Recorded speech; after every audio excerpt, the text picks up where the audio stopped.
Good evening, everybody. Good morning to the people who are joining us from the different time zones. In that case, we are pleased to have you all. We will just officially start this webinar in a couple of minutes once we have some more attendees joining us today.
Okay, here we go.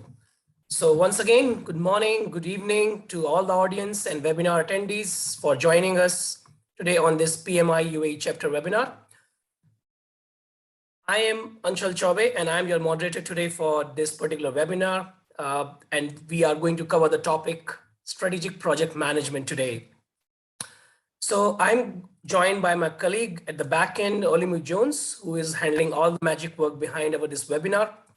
Before I hand over the session to our esteemed speaker, Mr. Sherif Elgendy, allow me to quickly give you a brief introduction about our PMI UI chapter. Following this presentation, I will be having some short Q&A answer as well, where Sherif and I will do our best to accommodate all your questions within the time frame. We will also encourage you to post all your thoughts or comments on the chat, especially in the Q&A section, and interact with us to make this webinar more conversational and engaging. Okay, and then we are also going to give a heads up to our esteemed speaker, Mr. Sharif, so as to know that how much questions we are going to expect to stay this webinar on time. Okay. Okay, so now please allow me to share my screen to take you through the webinar PMI chapter introduction, and then we will go from there.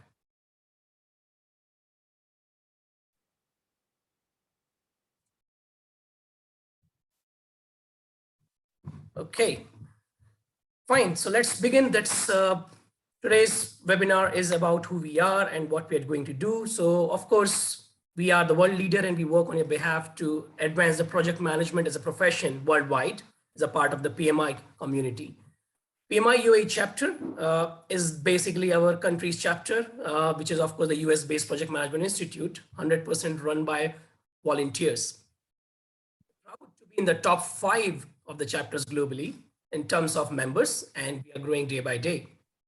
We are also passionate about leading project management as a profession and also catering to the development of the people through networking and education. We are dependent on you all in order to make our chapter activities as much as interactive and much more engaging as possible so that we can contribute to our activities through interesting talks, presentations, questions, corporate sponsorship, and help us out as a volunteer as well. This is our PMI UAE chapter board, which having all the information about the people who are working together with us.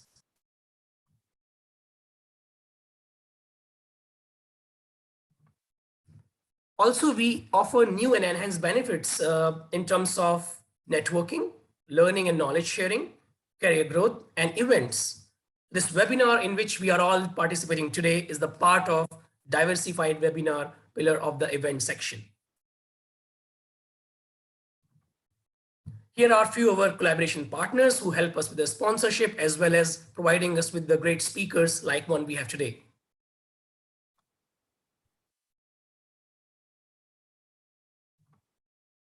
PDU information. So this information might be very useful for you, so that basically we are going to get 2 strategic PDUs automatically will be claimed to those who are attending this webinar. It would take me about 4 weeks to the PDUs to be in your account.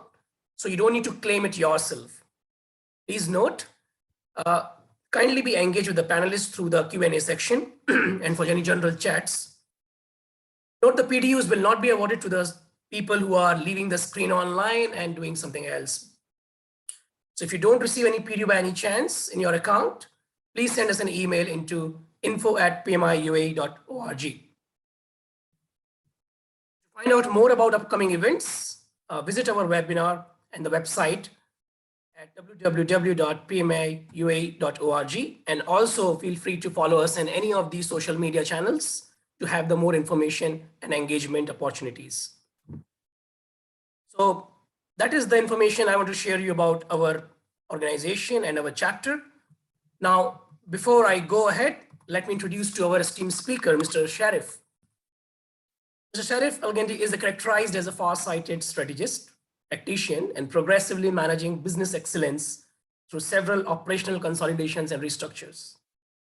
He is successful in execution of process reengineering, scaled agile frameworks, Scrum, and project management profession, corporate governance, as well as excellent management organization assessments, government awards and customer experience as well to boost alignment and organizational synergies, as well as to help the employee morals and to improve their productivity, quality, and customer service, along with the complexity of operations. His forte is to help organizations to make operation excellence as a strategic differentiator. He has helped organizations internationally and locally and being awarded with excellent strategy, customer experience, benchmarking, and innovation. Holding a reputation of increasing profit margins, growing employee engagement, improving customer satisfaction, and above all, creating an atmosphere for business excellence. So here I introduce Mr. Sherif, and the floor is all yours, Sherif, to take it ahead from here. Go ahead. Thank you very much, Anshul, for the nice words. You are very kind. I would like to welcome everyone today in our webinar and our session, as we will speak about the strategic management, as you said, and I hope it will be beneficial for everyone. And we're speaking about different perceptions, and we'll take it from another point of view. So how we will go from the basic to the intermediate level to the advanced level, and then what about the takeaways and what we will have, then that will go to the Q&A. So for the time being, allow me to share my screen with the esteemed audience.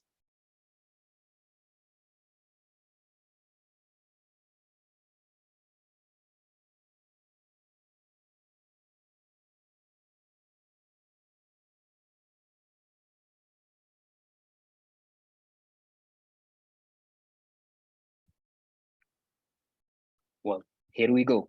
I'm very happy to have you today and welcoming you in our webinar session, and thanks to the PMI and the UAE chapter for hosting me tonight.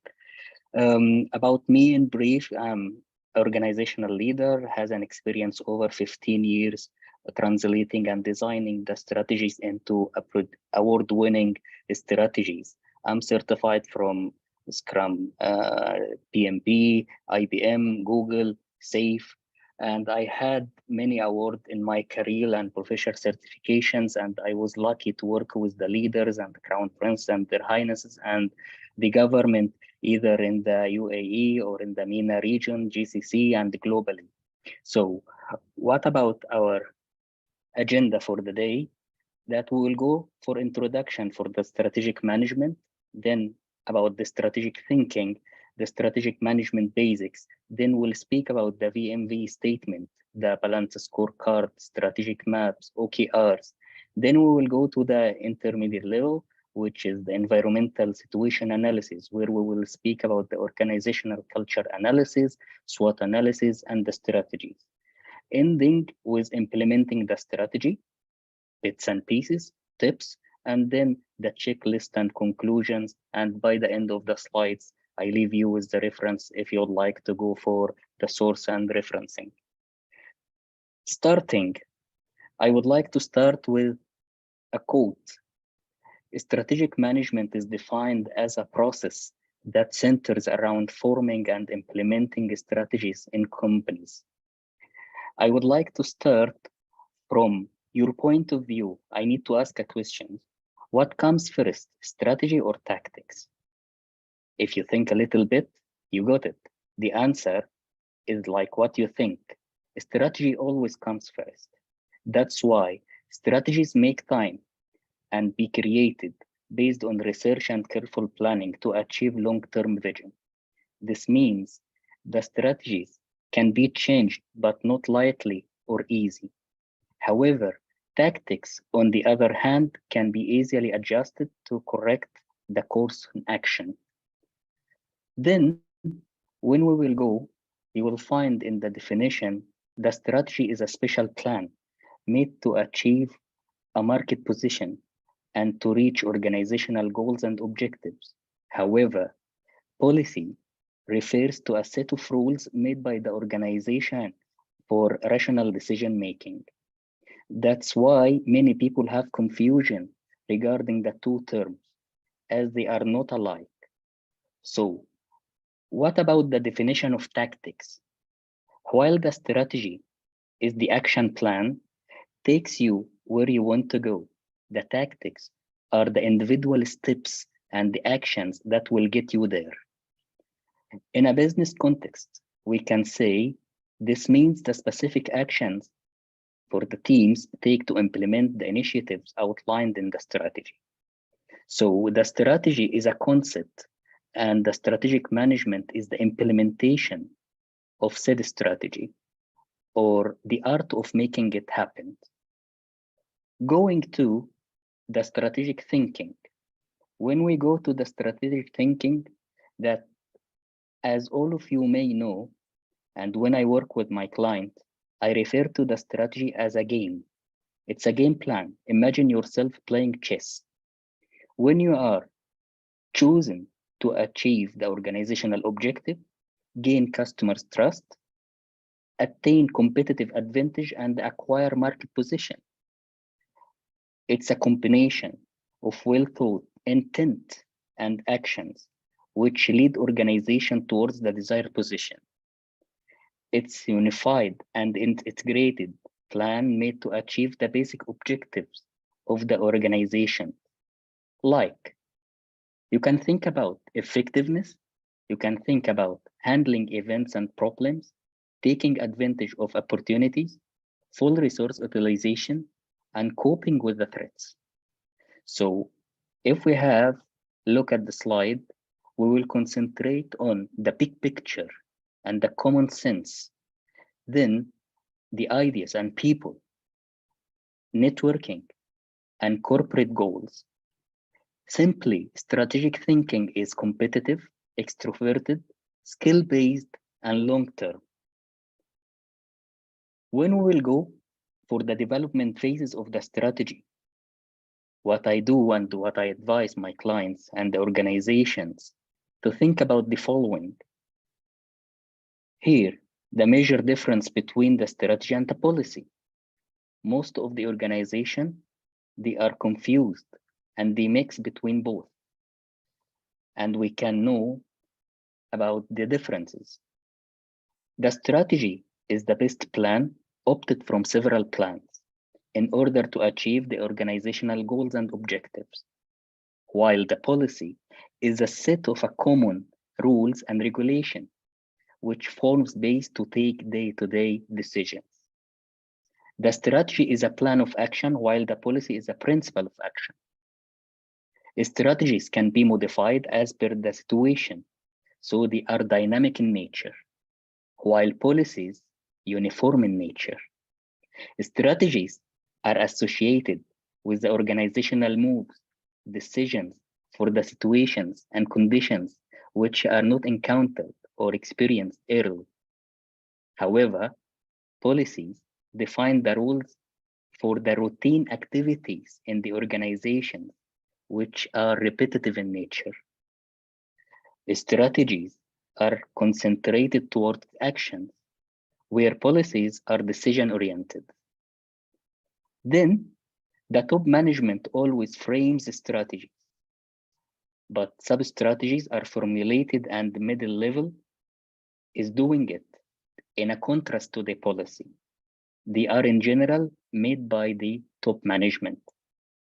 Strategies deal with external environment factors. On the other hand, policies are made for the internal environment of business.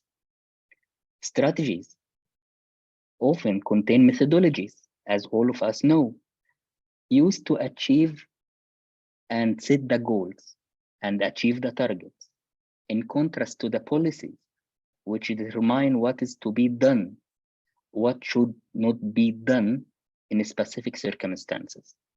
So in the development phases, you will find the financial planning, the long-term planning, strategic management. In the financial, when we develop, we look for the budget and the functional areas. Long-term planning, you go for the multi-annual budget, deviation, definition of funding requirements. For the planning phase, you go for the corporate strategy, which directed to increase the value. Business areas directed towards sustainable competitive advantage, as well as strategy development is an interactive process.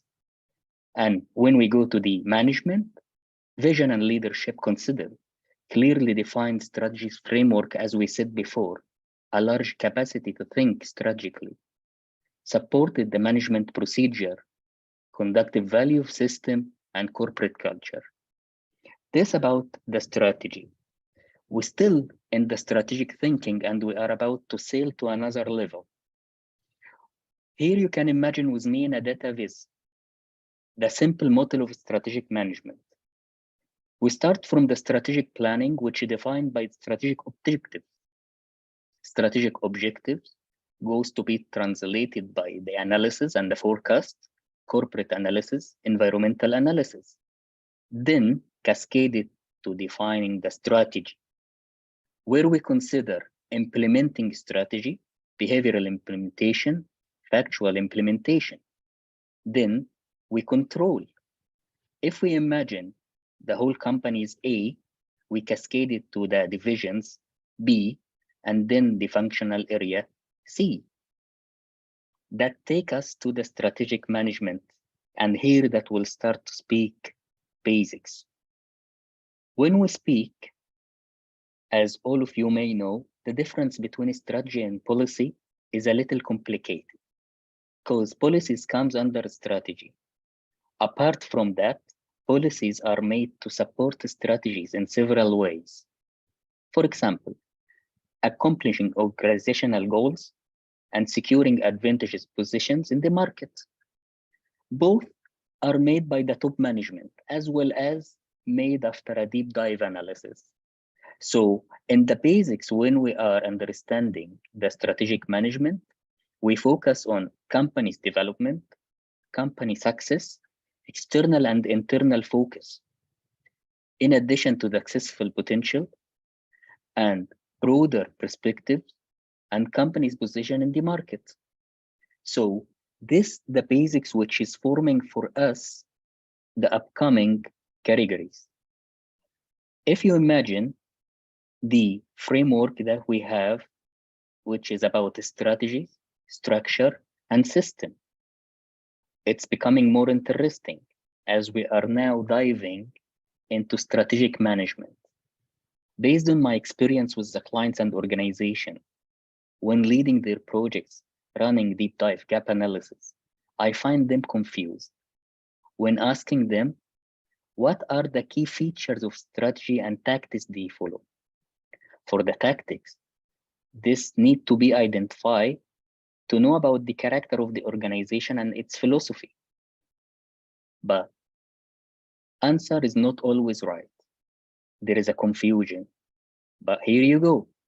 The strategy, it's a high-level activity, it's a long-term approach, and it's the vision of the entity, crafted by the top executives, controlled by market deals with external market forces, relates to the business model, involves portfolio activities of selecting the best fit programs and projects, An example includes growing sales, market leadership for the organization.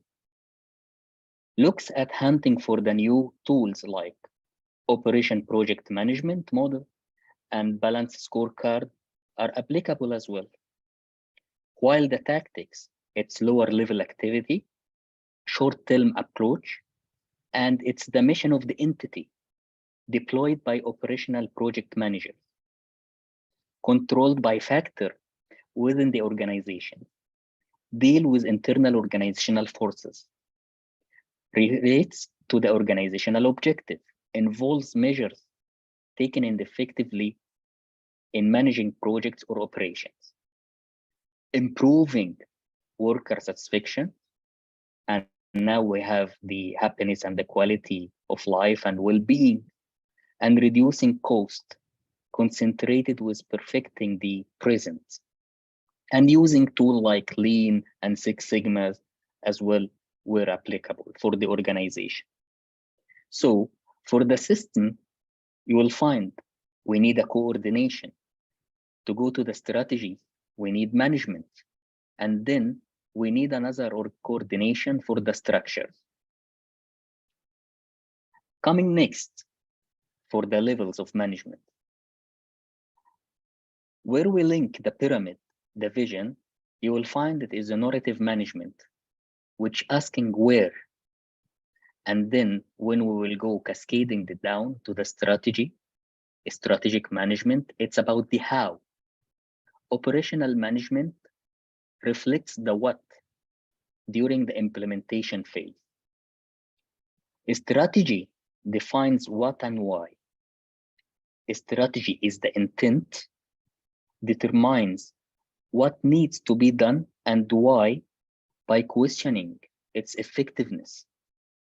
Then involves intentional and focused high-level thinking that defines the direction to take for aligned with the goals and objectives and the vision you want to achieve. Requires focus, divining on the future. It was difficult to change before, but today's world, the change we touch, like we are speaking about genetics and the metaverse and the digital universe, everything is possible. Though it's possible to be changed, needs outwards and external looking perspective into competition and market condition, typically formed by leaders within the organization. Primary focus on the effectiveness, doing the right thing, and it's easy to measure and evaluate. Strategic planning doesn't include execution details. Strategy is intangible, while the tactics define how and when. That's why we spoke strategy and tactics. Tactic is putting the intent to action, determines how it must be done by focusing on the efficiency, cost, effort, resources, involved and concentrate actions and steps, implementation, in line with the direction, aligned with the strategy. It's requiring day-to-day execution directed towards the specific strategy. It's very easy to change, offering a lot of flexibility. Needs inward view, and that can be executed with the resources of the organization. Typically defined and executed by managers. Primary focus on efficiency. Doing it right, less resources, time, and money. Easy to evaluate through well-defined metrics. Tactical plans includes timeline and implementation details, when and where they will be applied. Tactics are tangible. Coming to translate the pyramids, you will find the narrative management. It drafts the corporate vision, basic goals, and the policy programs. It's above strategic management. Managing principles and could be considered strategic management. However, are not the focus of the strategic decision. Principles are unrealistic for the strategic management, and they would also have retroactive effects. While strategic management comes in the middle, managing and coordinating companies' development, long-term focus, tasks are implemented, corporate strategy, and making general decision. Here we go, operational management. Management current business, tasks are achieved successfully. They establish framework of strategic management and best possible of strategic management for setting up profit potential. And that was the basics. Coming to the intermediate level, the VMVs, objectives and business model. Here, always, when we speak about the vision, mission, values, we think at the company primary goals or the organization, the standard and coherent corporate strategy, personal goals, the contribution with vision and mission and values. And we have key questions to ask ourselves in the organization. A lot of times when I work with organizations, they do not have the alignment of the strategy. While we are in the time asking ourselves in the organization who we are, what is the purpose of our work, what is our mission, how we want to position ourselves, long-term, short-term, what values does our work bring? When we speak about the vision and mission values and the statements, all of you may know here, for example, or in the MENA region, the powerful role the leaders they are playing in empowering the country and the organizations.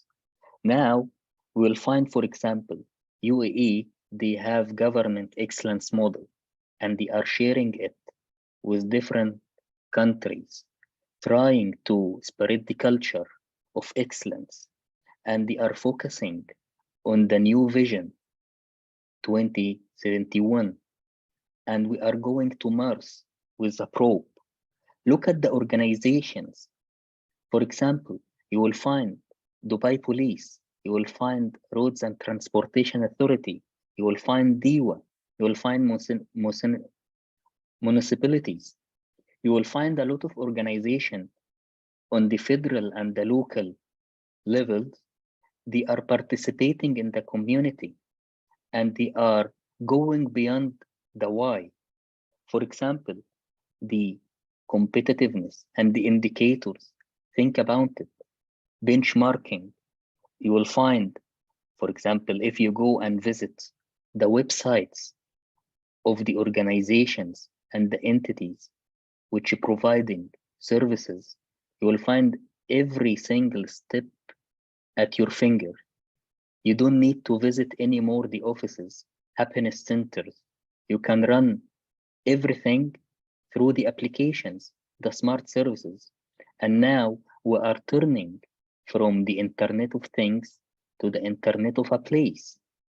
If you think about the metaverse and what's happening now, where you can touch and feel wherever service you are going and you can visit someone else in a different country, it's amazing where we are, and it's amazing how we think and what we want to achieve. For example, take Kingdom of Saudi Arabia Vision 2030, Egypt Vision 2030. For example, that you will go for the blockchain, Bitcoins, and the resilience. Think about Netflix, Amazon, and their logo from A to Z. Think about Google, Meta, Apple, Samsung, Tesla, Alibaba, Service Canada, and many more. Then when you will find what they want, you will know they sell the story. they sell the why, and that's make people using their services and products. When you will go for the why, how, and what, these little ideas explain why some organizations and some leaders can inspire where others are not.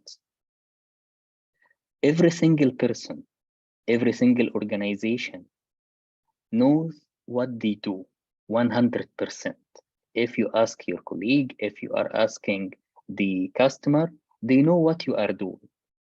They know what they want. Some know how they do it, whether you call it your value proposition or your process. But very, very few people or organization know why they do what they do. And why, when I ask, I don't mean to make a profit.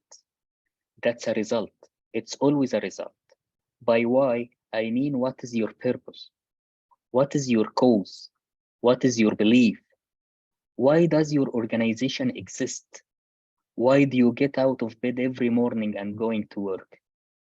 And why should anyone cares about what you do?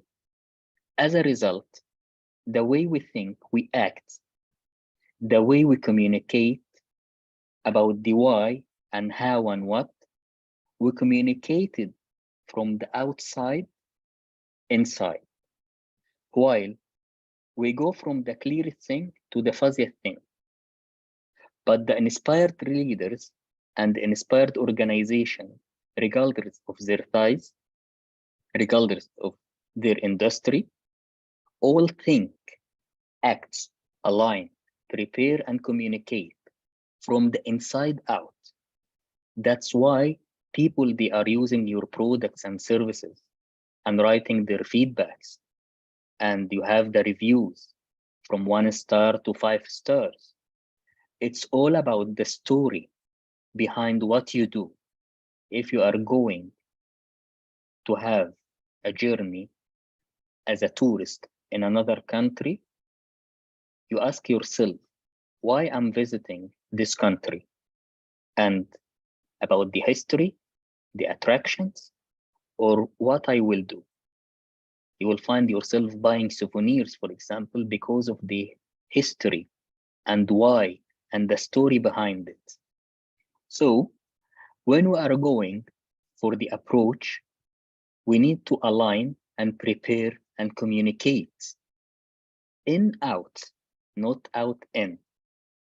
For example, if Apple were like everyone else, you will find, if you ask yourself, most of the leading companies and organizations now, they are in tech, in technology, not like before, industrial, like cars manufacturing or the old school. You will find, for example, Apple, you will find Tesla, it's about sustainability. You will find Meta. Why? Back to Apple example, they communicate with you the story. When they do sell, they are having a question. Are you ready to buy our computer? Our computer is made for you. Why you are buying computer from me, for example? I just reverse the order of the information. What it proves to us, just people, they don't buy what you do. People buy why you do it. Going to the balance scorecard. The balance scorecard is wide known, and I would like to use it with my clients when we are doing analysis or we are assessing the results. The balance scorecard measures and document and monitor the activities of the company. As well, it evaluates the goals and the strategies from 4 perspectives. And this allows vision, mission, strategy, and values to be connected and presented. So if we are going to have an example of the balanced scorecard, we'll find the 4 perspectives. The financial perspective, where How do the investors view our current position? And customer perspective, how do our customer rate our services? Learning, growth perspective, how can we continue to satisfy our customers' needs and what will be our key success factors in the future? Internal process perspective, how can we best satisfy our customer needs? Linking it to the strategy, the BSC, you will find the cycle where you will find it starts from the strategy and the vision as we spoke about your why, how, what, and when you will go for the internal process, for example, you will find which process we need to excel at. You will find the link here in the strategic goals, the KPIs, and the guidelines and the measures. The same when you go with the customers. How can we satisfy our customers' needs? You will find the priority. Again, is the strategic goals and the KPIs and the guidelines and the measures. Same for the financial. You will find the priorities changing when we measure. You will find the priorities changing when we are going for the learning and growth. Here, you will find the top down and from down to the top, the vision linked and aligned. For example, if we are going from the financial perspective, we are going, how do our customers and shareholders view our success? Customer perspective, it would be linked to how should we relate the customers to achieve our vision? Internal process, which process do we need to optimize and satisfy our customers? And for the learning and growth perspective, how should our organization evolve and achieve our vision? When you go to the vision, you need to think about the why, your statement. And here, I'm happy to provide you with an example. It's a quarterly report, dumb example. Include the strategic goals and the KPIs, target values, and the quarters, and the financial, customers, internal process, and learning and growth. What we see in organizations is a bit different because the link is absent.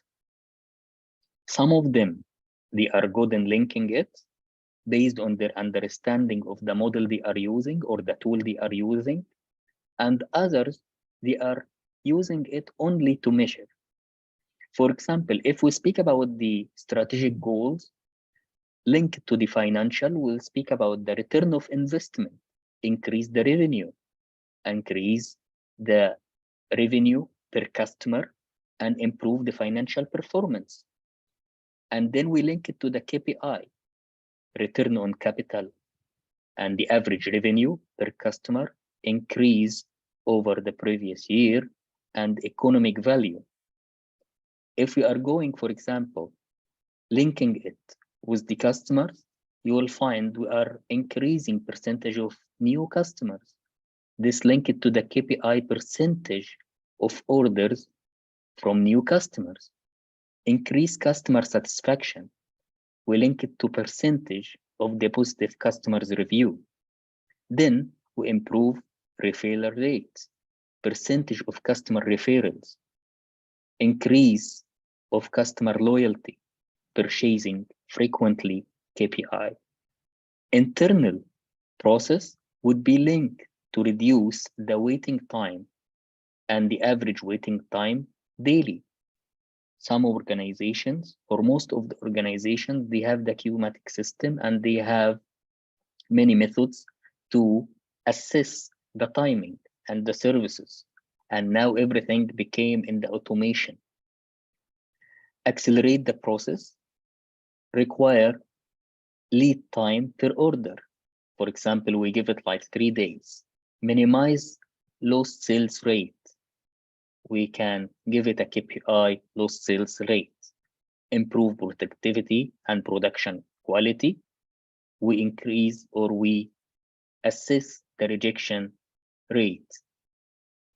develop competencies for the learning and growth. We go for the number of workshops and seminars, increase employee satisfaction. We assess the KPI of the satisfaction, reduce turnover. We measure the turnover, improve corporate image. We assess the employee attractiveness. And here it comes, the strategy map. Strategy map, it's the way you link your balance scorecard with the strategy and the why. The strategy, it's a tool that documents the strategic goals and align it with the key corporate perspective. All goals are sequential and cause and effect by relationship and connected to each other. That makes a strategic map important, in addition to the balance scorecard. If we go to the example, you will find here how we link the satisfy shareholders, for example, on the financial level by increasing revenue and then importing the report API TDA margin, and then how we link this to the customers relationship, solve the problems, and then efficient product management, and then we go for the product manager, then coming to the internal process, improve the quality control and identify discrepancies, optimize delivery, reduce waste, understand customers, and divide the markets. And the learning and growth, we go for promoting the talents, improving the IT structure, support performance excellence. This is a simple way to link the strategy in a map. One of the most models and tools I use with organization and my clients, OKRs, or what's known as objectives and key results. Objectives and key results, OKR, is an agile method to manage the goals and performance. And it's a framework as well that combines the strategies and results, helps to optimize the process, engage and drive the change. If we go using the OKRs, we have some rules. The rules we have, it starts from the retrospective, where we go to the transparency, and then quantitative and measurable results. Then you will find the retrospective, it's connected to the schedule, weekly updates, alignments, ambitious objectives, and then flexible objectives, key results. And we have limited objectives and results. The difference, KPI and balance scorecard, mostly are operational and using numbers. OKRs, they don't use numbers. They are aimed for the strategic objectives, as we will see in the next example. Objectives and key results, if we have the stages in a visualization database, you will find how the vision, mission, objective, strategy, tactics, action plan is linked to the long-term vision and mission, and then goes to the how, mission and vision. And if we give it like 1 year, for example, this will be annual objective 1 and 2, and then it's cascaded to objectives coming from the mission and vision, quarterly measured, and the key results is to do 1, 2, 3 as well, cascaded to the where from the objective quarterly to do 1, 2, 3. Another example, if we are speaking like for example, that we are reducing the cost.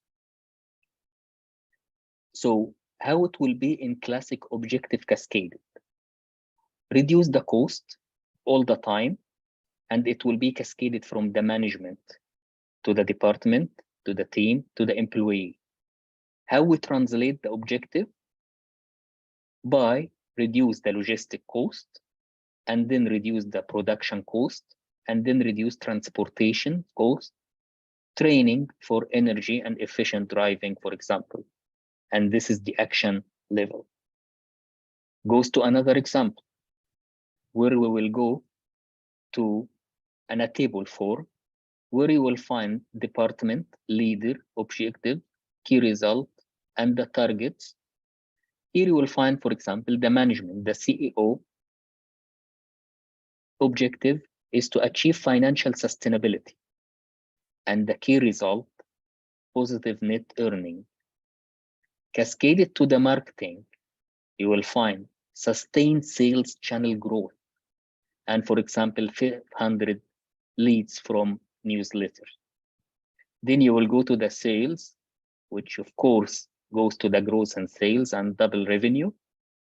Financially, become cost-effective organization, cut current cost by 10%, let's say. And if we go to the HR, recruit talents for production development. So we'll hire engineers. So this is all about the OKRs and about the VMVs and how we link it to the strategy with the different methods and models. Coming to the environmental and situation analysis. When we speak about the environmental analysis, each organization has a character different from the other organization. No matter that we have a nice building, nice high tech, but we don't have the task force whom they are able and capable to move the organization and show the character of the organizations that leads to success or fail. So when we assess, we see the DNA of the organizational culture. From the organizational culture, you would know, is it a dynamic organization? Is it a lazy organization?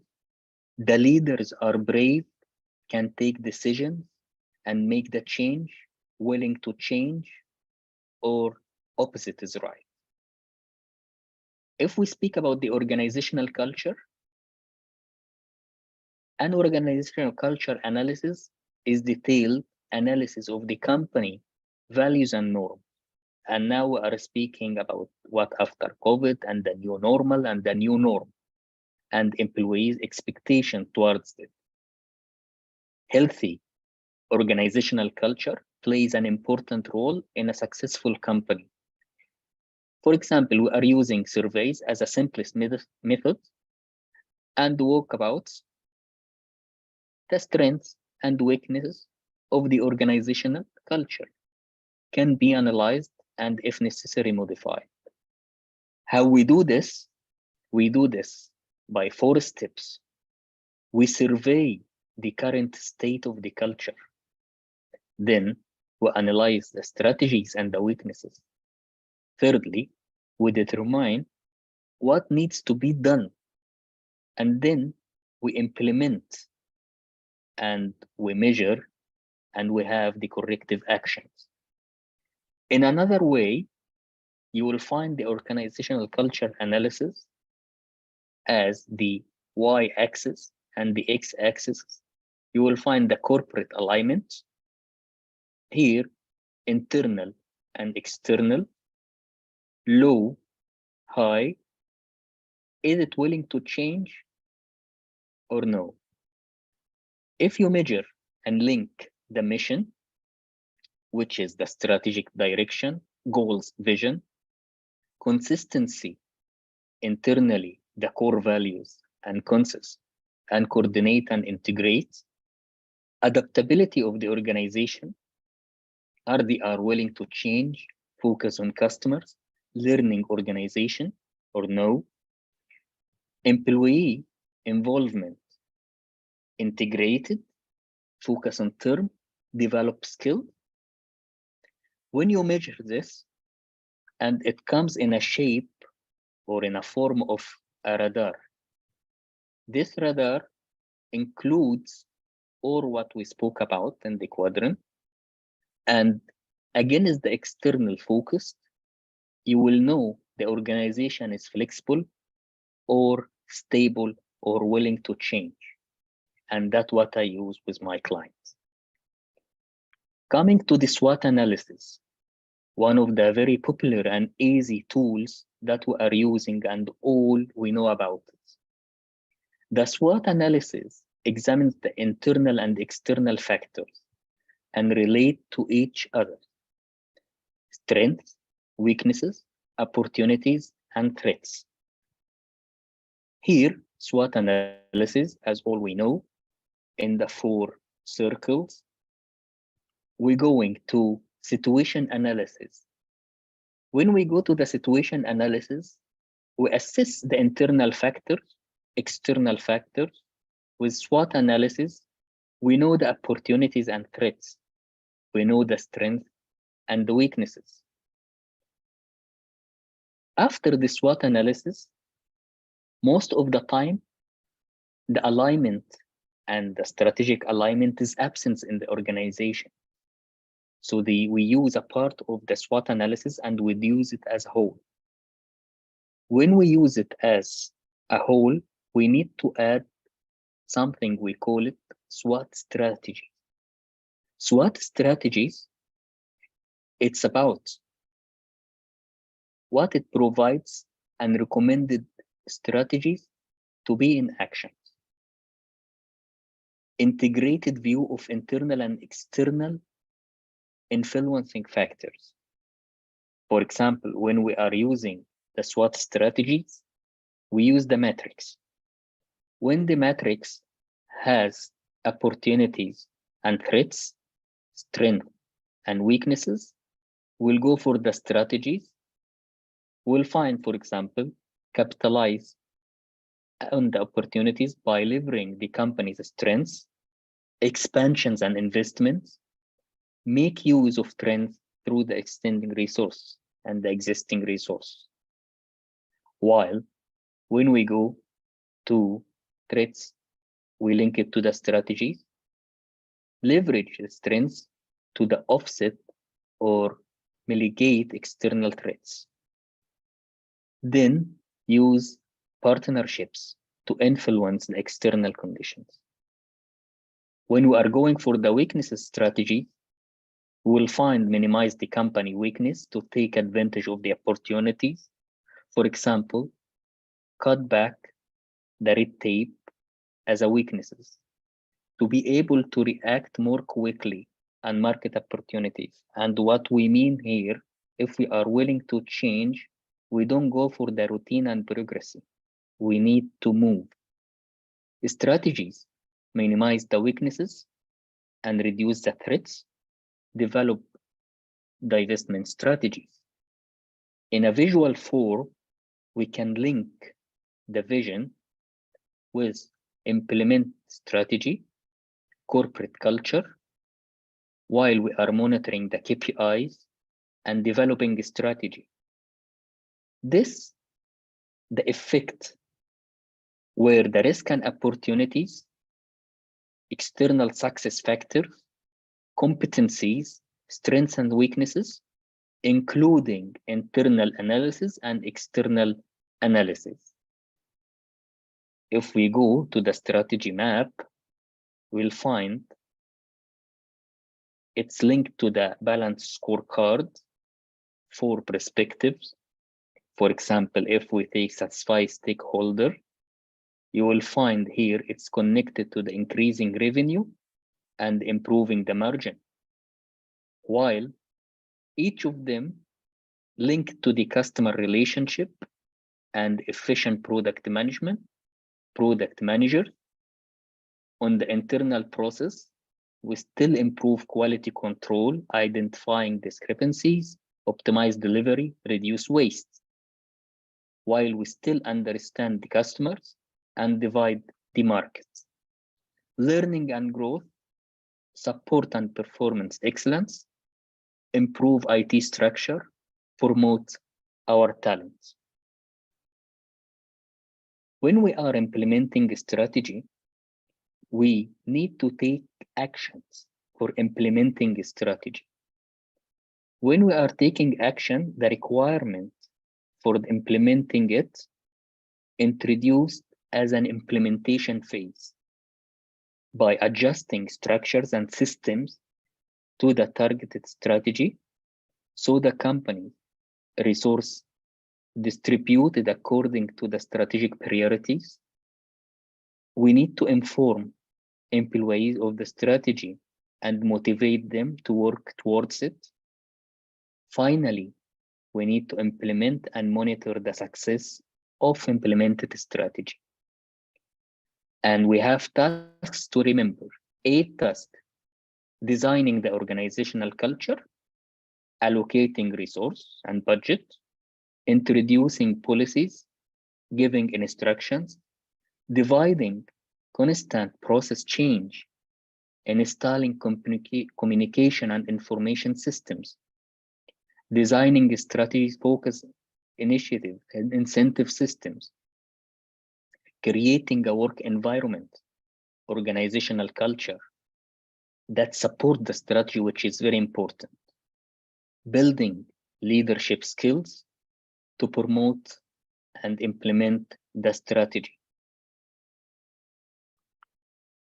Now we are going to the checklist and conclusions of what we spoke about in our webinar. Checklists to remember: 10 steps of strategic management. Your business plan includes the business concepts, objectives, and financial plan, and 5-year plan. You have analyzed the financial methodologies, organizational and technical risk of your business and model. You know the strengths and weaknesses of your company accurately and plan your effective and activities accordingly. You have growth strategy of your company in writing, financial investment plan. You have defined and budget how and where your target audience see your business. Your company and your products or services are constantly in the media. You have a regular contact with the key media, opinion makers, politicians of your industry, and you benchmark. Your making strategy is designed and budgeted on today's market and competitive situation. Your sales strategy focused and well-defined on customer groups, documented together with an annual action. 10, your brand strategy is documented and your main idea can be clearly expressed in a few words. Coming to the last takeaway before I hand the floor and the mic to Anchel, we need to remember important principles for building strategies and positions of success. First, strategic positions determine the company's success.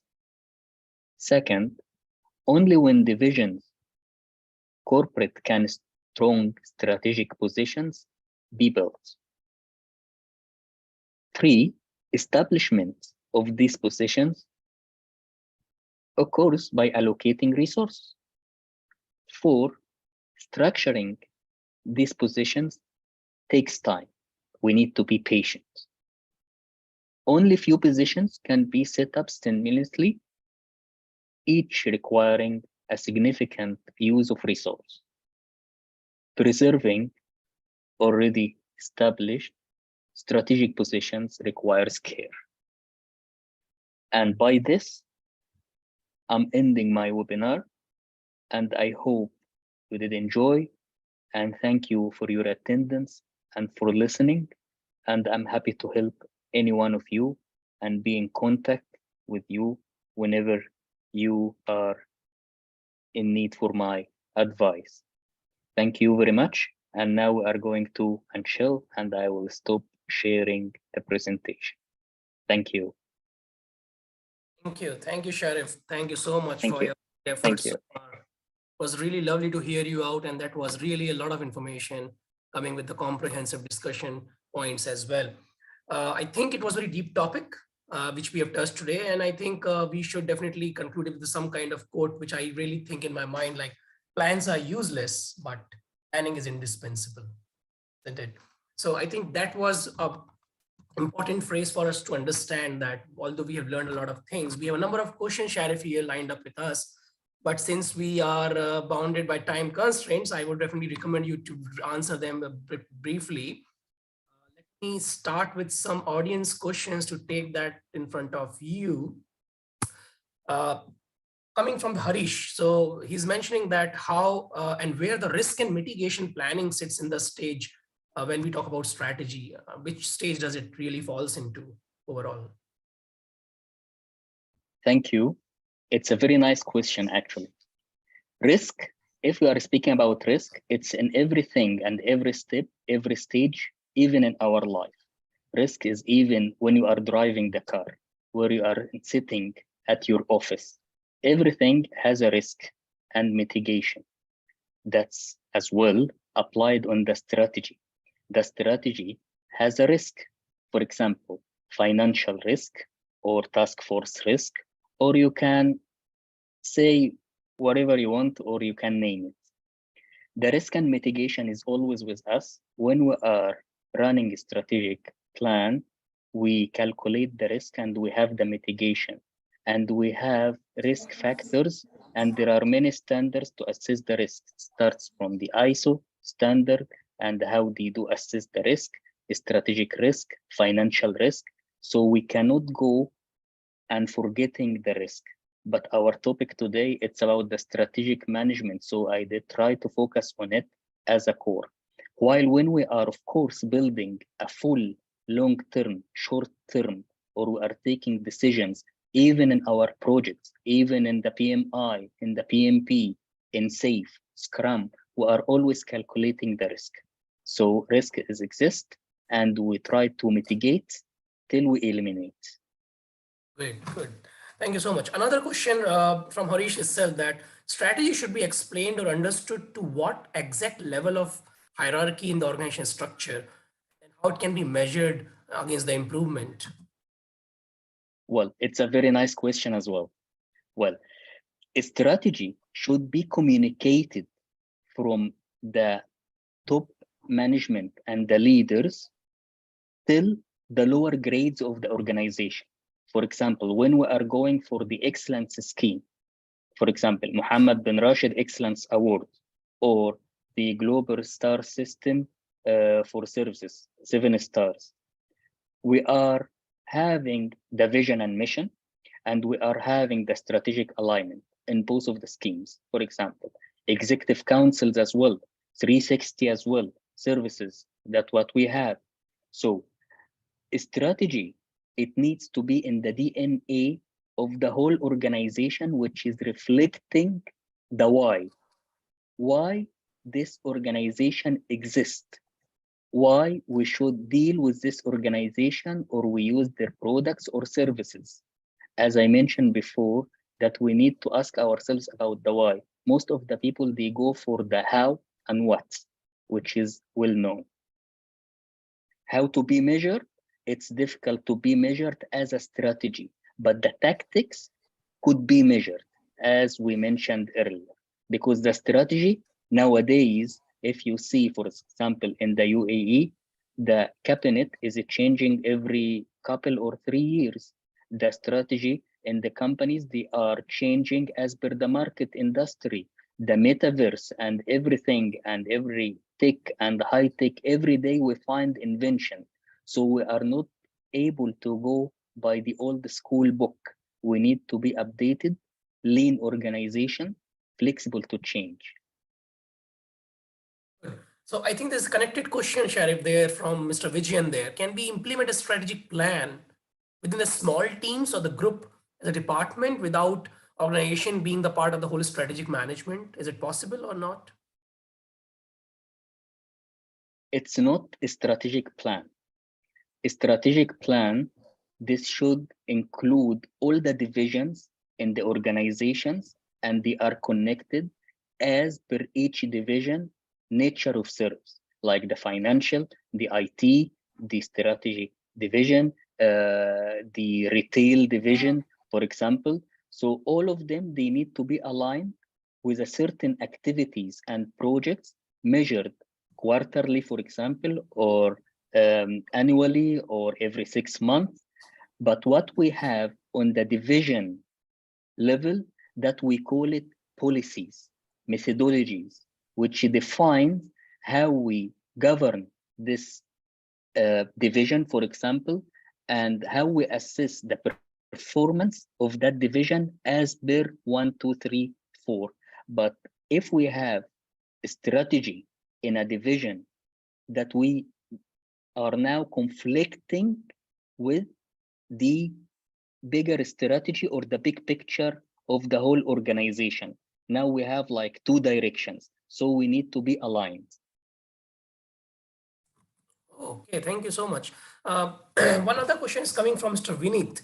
Are there any specific tools would you like to recommend to our audience in terms of tools or any softwares that are used in strategic planning and management? And what are the attributes to be considered for financial forecasting? It's a very nice question. A lot of times that we have this question. My answer is very simple. You can implement or you can buy a system in your organization while your task force are not able to use it. So you are wasting money, for example. While the size of your team is not that big, so that you can communicate easily with them with a certain tools and methods, for example, and you go to implement your strategy. So it's as per the nature of the organization and the size of the organization as well. We don't forget the culture of the organization. My recommendation, you start baby steps. You start, for example, applying and founding the basics. And when you are guaranteeing that basics are well founded and constructed like a concrete, you can add on your house. Like you can use, for example, most framework. You can use scorecards. You can use Scrum. And Scrum here for you, if you have a small team, it could be from 5 to 7. And you can work as if in the puzzle, and you can have retrospectives, and you can collect it as a Lego in the performance at the end. Two questions while you mentioned about culture, Sharif, specifically. So I can see that there's a question from Mr. Musa. What is the exact parlance around Barron scorecards to exclude people and organization culture part specifically? Well, in the culture, we cannot exclude it, because if you are speaking about organization, we take the organization as a whole, not a part. When we assess the organization, of course, the organization, it has a purpose and it has a goal to achieve as per its vision or mission. This is written on papers, but whom actually working on it? Whom actually running the performance? Who we do assess? It's about the people. It's about the people in the organization. So we cannot eliminate. I believe all of us, we have like the yearly organizational feedback survey where you can state your mind or you can state your opinion. Some, they are honest and others are not, as per the organizational culture, which is wrong. That if we are in organizational culture, brave and support the change and hear the employee and working with the teams, align their goals, personal goals, I mean, with the organizational goals, here you will find it a high culture. Other times, if we are going for the opposite, it's a low culture. So when we are going, you feel it from the answers, you feel it from the vibes, you feel it from the paperwork, you feel it from the performance. So we take it as a whole, we cannot exclude. Thank you so much for answering that. We will take just one or two more questions for Sure. time. Mr. Imad is asking is there any really effective way to implement the results of SWOT analysis? SWOT analysis is an easy tool you can use in the organization to stand on your opportunities, blah, blah, blah, threats, weaknesses, all of this. You can effectively using SWOT when you align the strategic SWOT with the SWOT. Here, that you give a purpose for the SWOT analysis that you are doing. So if we are going, for example, and we do deep dive analysis in organization as expert, you find the weaknesses. They did identify the weaknesses, the threats, the opportunities, but what they did, you will find the weak action plan because they didn't relate and they didn't align this to the strategy. They worked on a part and they forgot the whole.